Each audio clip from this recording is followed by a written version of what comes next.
Hi, my name is Josiah Arzola, and I have the best damn job in the Army. So for the CBRN chamber, it's pretty simple. We just allow the trainees a chance to get to know their equipment when it comes to any attacks that fall into a CBRN, which would be chemical, radiological, biological, nuclear events. They are all issued an M50 mask, and so we give them the opportunity in order to use them and to get to know them. The CS chamber just provides that sense of trust that the Army's going to take care of them in that situation. When it comes to the CS chamber, it's really just tear gas, just how they're used in the riots. So the trainees were going to be exposed to a certain level of tear gas, and the M50 mask, which is the mask that we provide, will help them get through that exercise. 5, 4, 3, 2, 1. And remember, when you're pulling your straps for your throw mask, you pull it straight back. You don't pull it out. You pull it out, you risk tearing the seal. So before we begin the exercise or when the training day comes, all the drill sergeants will prepare their platoons and inform them about what is to come. So in that short amount of block of instructions, they'll let them know how they wear their mask, how they seal their mask properly, how they clean their mask properly, when it's used.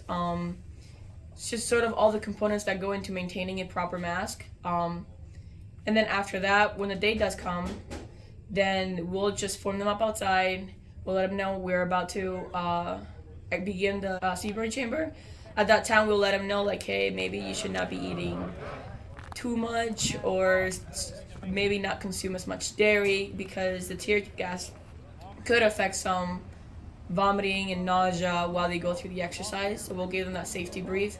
Once we're all ready, the person in charge of the CBRN chamber, he or she will begin the cooking. We'll always pre-cook. That way the CBRN chamber is nice and prime before the trainees get there, because it actually takes a little bit of time for the tear gas to actually kick in. So we'll prime the CBRN chamber. We'll line them all in. Once they're all inside, they are to do some exercises just to get their breathing going, just to simulate as if they were in real-time mission.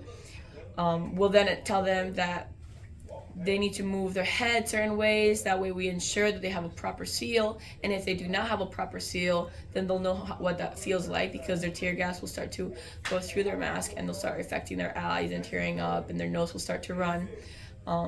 Once the exercises are done and everybody's got a proper seal, then they will be informed to take off their CS or to their mask, so that way that they can have the full experience of what it is like to be exposed to such gas.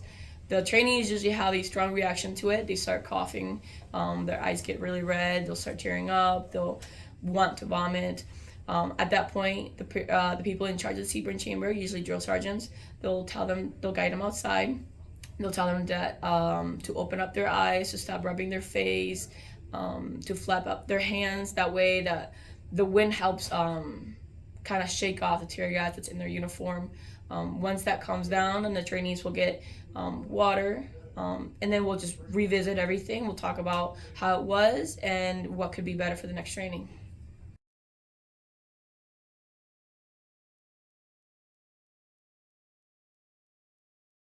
So a lot of people confuse that. They most of the time think that we're just trying to mess with them, but it is part of the uniform. It is part of the regulation that the trainees are exposed to their tear gas, because they need to understand that without that mask, that's how they would be feeling. They initially enter the CBRN chamber with the mask on already, so they're not gonna know what it feels like to be exposed to it if they don't have the proper equipment. So that's why we instruct them, like, hey, you got to do your exercises to get their breathing going. It kind of forces them to take a breath of the tear gas in order to feel the effects of it.